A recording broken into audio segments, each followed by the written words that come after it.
Setelah kita menyaksikan debat Cawapres kemarin, maka kita semakin dapat menyimpulkan dan melihat karakter-karakter dari para calon-calon ini. Jika sebelum video sebelumnya saya mengatakan bahwa ada dua calon pasangan yang dapat diandalkan, yaitu Ganjar Mahfud serta Prabowo Gibran. Dan ternyata memang semakin nyata kelihatan bahwa mereka dua pasangan yang cocok dan layak untuk putaran berikutnya, serta mempunyai kemampuan untuk memimpin negara. Sedangkan calon yang lain, justru semakin banyak kita menonton visi dan misi dan debat mereka, maka kita akan semakin dapat menyimpulkan bahwa mereka tidak mempunyai visi dan misi yang jelas. Bahkan karakter mereka semakin dapat kita baca. Pada debat Capres sebelumnya, seorang Capres ini mengatakan bahwa IKN dipindahkan ke Kalimantan karena ingin lari dari masalah. Jadi seolah-olah presiden katanya ingin lari dari masalah, tidak mau menangani permasalahan di DKI Jakarta. Yang menjadi pertanyaan bagi kita, DKI Jakarta itu adalah suatu provinsi. Lalu siapa yang bertanggung jawab kepada provinsi DKI Jakarta? Apakah seorang presiden? Sudah tentu tidak. Yang bertanggung jawab adalah seorang gubernur. Lalu mengapa permasalahan yang ada di DKI dikaitkan dengan kepindahan IKN? Ini kita bisa melihat bagaimana karakternya seorang calon presiden ini. Ternyata karakternya adalah ingin selalu mencuci tangan, tidak mau mengakui kekurangan dan ketidakmampuannya, dan malah berusaha mengambing hitamkan pihak lain. Karakter ini sangat berbahaya jika menjadi seorang pemimpin. Karena kelak jika jadi seorang pemimpin, yang bersangkutan melakukan kesalahan kemudian seenaknya, nanti akan melimpahkan kepada pihak lain. Begitu juga karakter dari wakilnya. Pada debat Cawapres kemarin kita menyaksikan, mengatakan menolak IKN, tapi ternyata ikut meresmikan pembukaan IKN.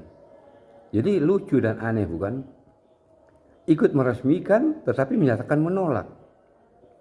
Bahkan katanya ingin mengadakan pemerataan pembangunan seluruh Indonesia, tetapi menolak IKN.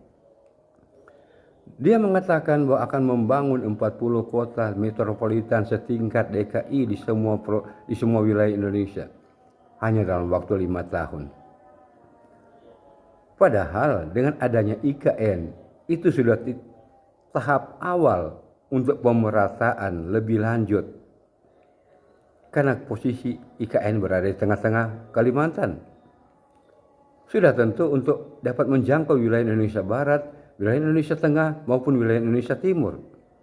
Tujuan dari IKN yaitu, di samping secara geografis keberadaan IKN karena letaknya di wilayah yang tidak ada gempa, tidak ada banjir, dan belum ada polusi. Nah, di sini kita bisa melihat bagaimana pandangan serta karakter seorang yang mengaku sebagai calon pemimpin tetapi tidak mempunyai wawasan yang luas, tidak mempunyai pemahaman ke depan yang jauh.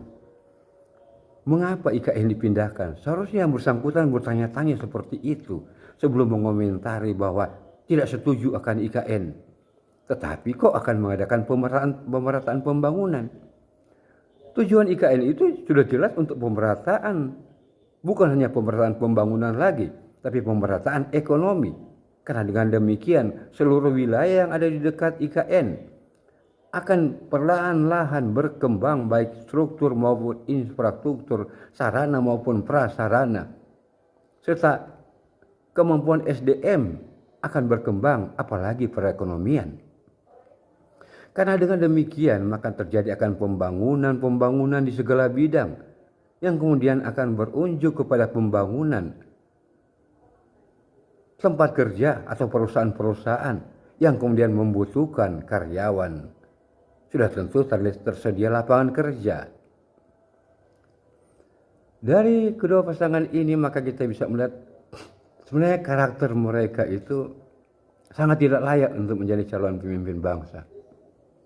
Yang satu mempunyai karakter, tidak mau menerima ketidakmampuan dirinya, kemudian berusaha mengalihkan, mengambing dihitamkan kepada pihak lain.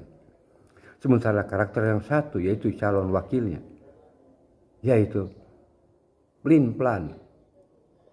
Nah, karakter yang dengan seenaknya hati melimpahkan kesalahan kepada orang lain dan karakter pelin-pelan ini akan sangat berbahaya jika mereka jadi pemimpin bangsa.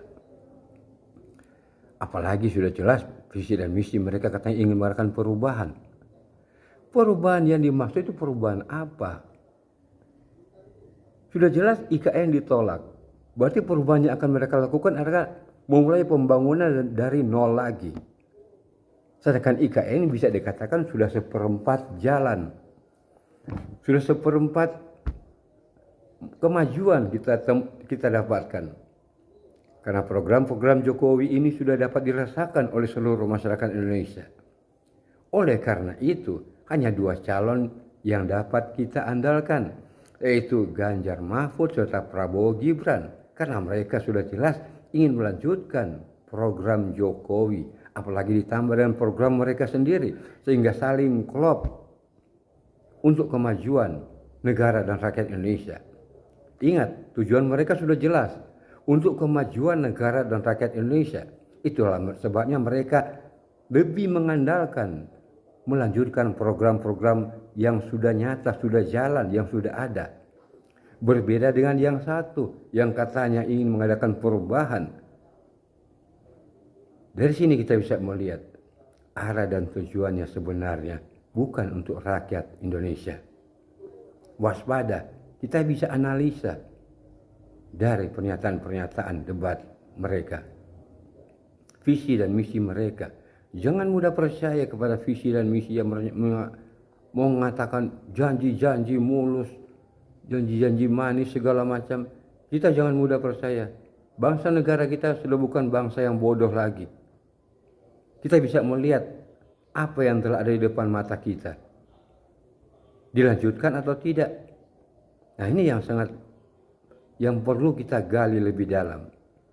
Yang jelas, karakter akan sangat berpengaruh bagi calon pemimpin bangsa. Karena karakter itulah akan terlihat apakah dia tulus memimpin suatu negara dan rakyat, atau ada kepentingan suatu kelompok atau kepentingan pribadi. Ganjar Mahfud serta Prabowo Gibran sudah terlihat ada ketulusan di dalam diri mereka untuk melanjutkan program yang telah ada.